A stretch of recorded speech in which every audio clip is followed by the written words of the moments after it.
So what was it like when the Cutty Sark was burnt down? Oh, it was dreadful, absolutely dreadful. I got this call at home very early in the morning asking me to comment on my feelings about the ship being alight from stem to stern, and that was how I actually found out that Cutty Sark was on fire. Yeah, it was galling. When did you begin the restoration process? Well, I suppose for me it goes right back to 2001.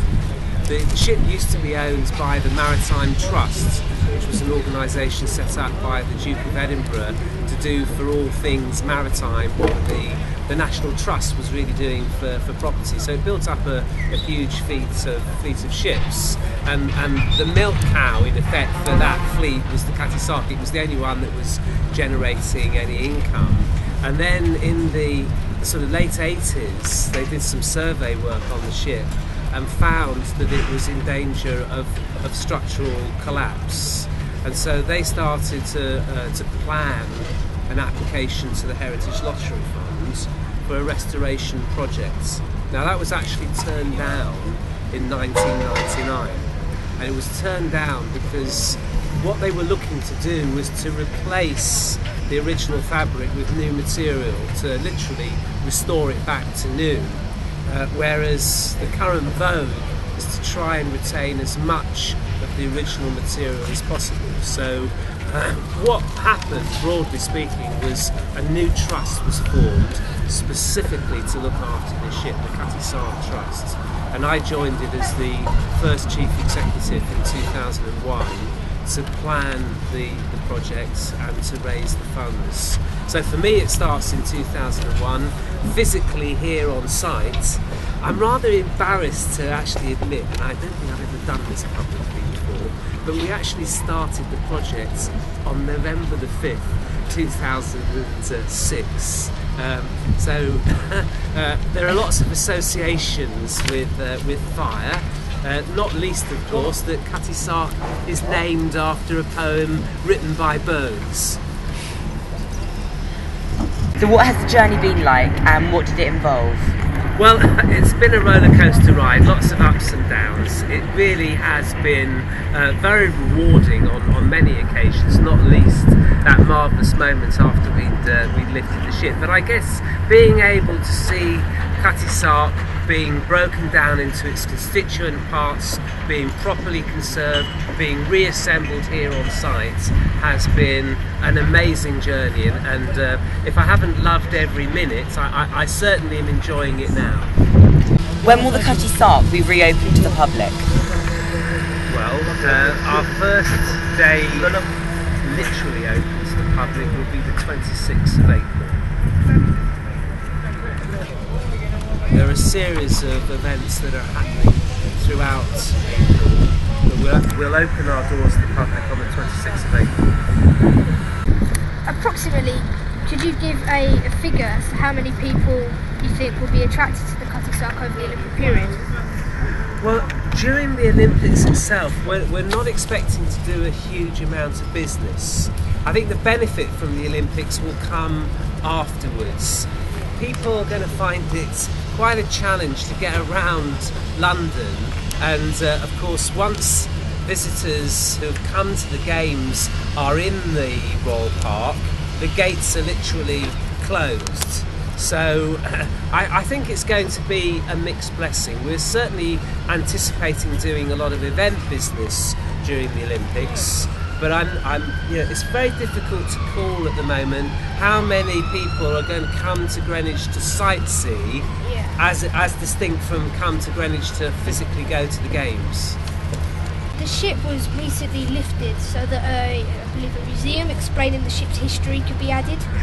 Is this right? Yes, I mean it was a very big decision for us to raise Cutty Sark, and there were a lot of individuals and organisations who thought that wasn't an appropriate thing to do for a ship. Really the ideal way to support a vessel is to keep it in water. Now that was an option that wasn't open to us. What we needed to do was to preserve the shape of the hull. So we came up with this unique concept of lifting her up and supporting her. Now the real benefit of that is that the load of the ship is carried by the new intervention and transferred down into the ground. Her structure now is very, very fragile, so the new steelwork, the supporting steelwork, actually does all the work for her. And then you have this huge benefit on top of that visitors can go down underneath the ship and see these remarkable lines, actually see the shape of the hull. The architect was always inspired by the blue whale at the Natural History Museum, where you're able to see a truly colossal creature and stand underneath it. The difference being, of course, that's a sort of copy. We've got the real thing, so people can come down and see that space.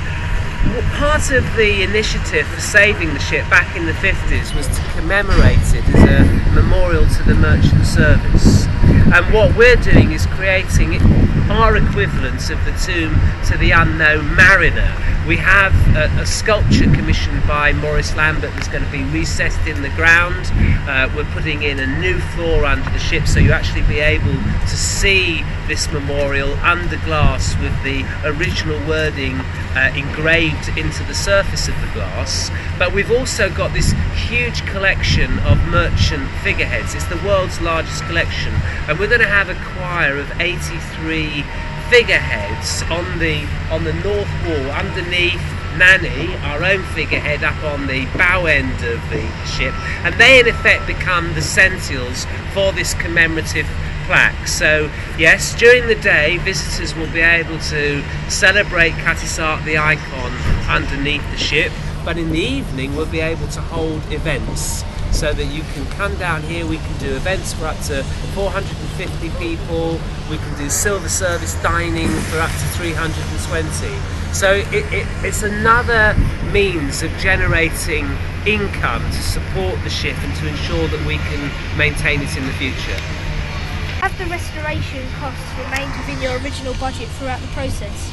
No, they haven't. When we began the project, we thought the costs were going to be in the region of £25 million. The cost now is twice that, and there are many reasons for that. The fire, of course, is a major one, but we've had a lot of discovery along the way. Despite using specialist contractors who've done survey work, we were unprepared for the fact that when we got right down and removed the deadwoods and dug out the concrete in the bilges, that the iron structure was far more fragile than even we thought at the beginning of the process. So we had to spend a lot more money strengthening the ship.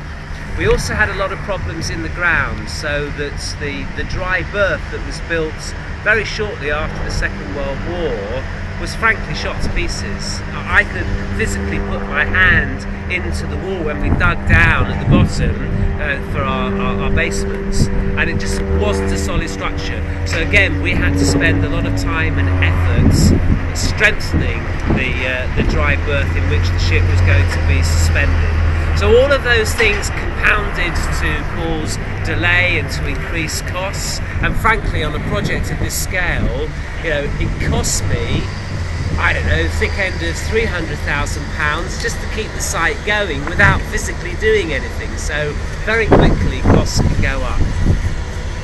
How excited are you as we approach the end of this restoration process? Well, I mean, I've been excited all the way through the programme. It's been a huge privilege to be able to be so closely involved with taking this project forward. But I mean, I grin like a Cheshire cat every time I see the ship, quite honestly. I get a real buzz from it. I can't wait for it to be back here and open in Greenwich, the World Heritage Site, where I think it really belongs. And if I've got a message for you, is if you think you've seen the Cutty Sark, forget it. You have to come back and see this absolutely extraordinary sight of the lifted ship, and actually get inside and see how we've used the latest interpretation technology to bring it to life.